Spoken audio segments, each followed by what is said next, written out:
So, another team, the rumors have started to kind of spiral a little bit these last few days is Penn State. So, we'll get into that. So, there's been a candidate going around for Penn State. I'm sure you've heard of it.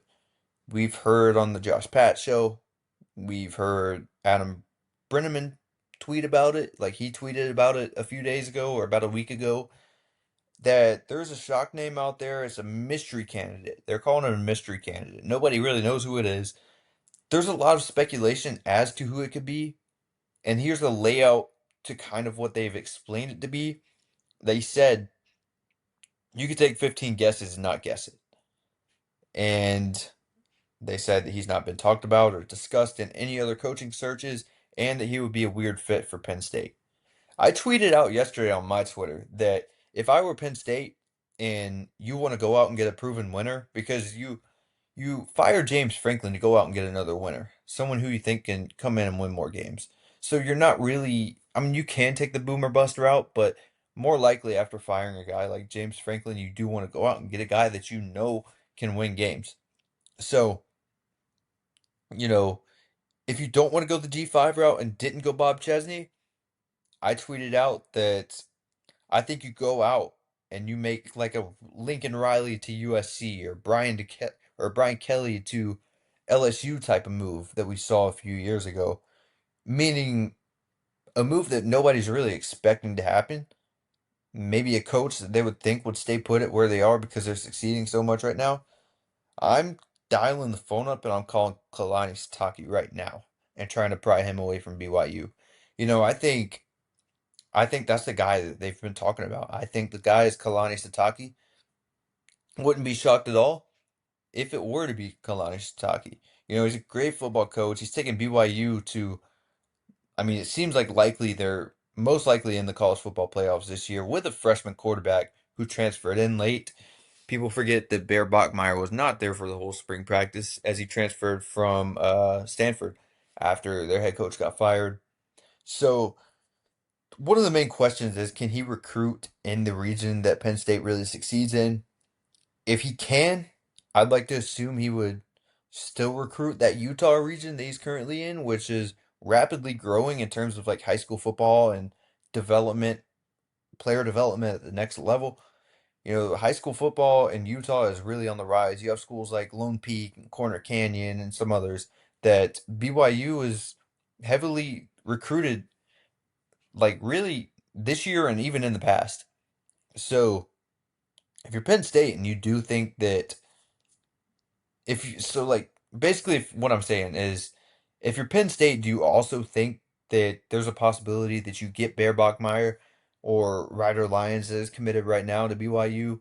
You know, how many of these BYU recruits are committed to Satake and how many are committed to the school itself? Because it's kind of tough to say because there is a strong religious view of BYU, which I think a lot of players, I think Ryder Lyons is one of those that I think he committed not fully because of his religion, but it's definitely a part of it based off of interviews that I've seen. And I think that's a good bit of this BYU squad. But you would also have to think that there's a handful there that chose maybe BYU over Utah because of Kalani Sitake. There's some people there that aren't Mormon that probably chose the school because of Sitake and how much success he's had and how much, yeah, like really all around success, like as to just winning games, developing players at the next level, and just everything. Like I think Kalani Sitake's a really good coach. But yes, it is a weird fit for Penn State. And another thing is if you are Penn State, you have trouble, not really trouble, but there are some struggles recruiting in your region because you do have the Michigans and Ohio State that you're kind of competing with, mainly Ohio State. Do you think that you can go out and have access to this Utah recruiting region as well? Because Satake has ties to that Utah region, not just because he's at BYU. Like it goes pretty deep there with Satake. So that's very interesting. You know, BYU, they have good boosters now. They're really starting to spend a lot of money right now. You saw they paid AJ DeBansta in basketball. They paid Ryder Lyons to come in a pretty hefty amount from what I've seen. So you'd like to think that Penn State could offer a little bit more, being that they are a bigger school in some ways, and also a place that's slightly easier to recruit with a higher ceiling, I would go as far to say. I think that Penn State has a higher ceiling than BYU because, I mean, there's many different reasons. Religion is one of them, and that's not everything, but that is one of them. I mean, we've seen it with Notre Dame before. Um, yeah, I mean, there's many reasons I can name, and that's nothing against BYU either, because I love BYU. I love BYU. I've watched every single BYU game the past 5 or 6 years. I love BYU, and Sitake's been one of my favorite coaches in the entire country. Bear Bachmeier is my favorite quarterback in the country. Nothing against BYU. No, not nothing at all. I'm just strictly comparing the two as to just assumptions. But yeah, I mean, another candidate, Kalen DeBoer is still up in the air pretty heavily that I'm seeing, depending on the Auburn game, is what I've heard. Who knows what that means? I didn't expect this to happen, and I don't expect this to happen, but there are still some rumblings, and seems like they're getting louder and louder each day. Like I said, I don't know the reasoning behind this because I do think that Alabama still really likes DeBoer. I don't think they would give up on him too early. Yeah, the fan base might try and run him out if he loses to Auburn. And at what point does Alabama have to listen? If DeBoer does lose to Auburn in the Iron Bowl this weekend, and the fans like it can get pretty toxic around there because this team's not used to losing like that. So do you just pull the plug on Kalen DeBoer and think you could do better? Do you pull the plug on Kalen DeBoer now while Lane Kiffin is out there available? I don't know. I don't know. I just think that if you're doing it in a non-Kiffin market, I don't really see him doing it unless something really spirals the opposite way.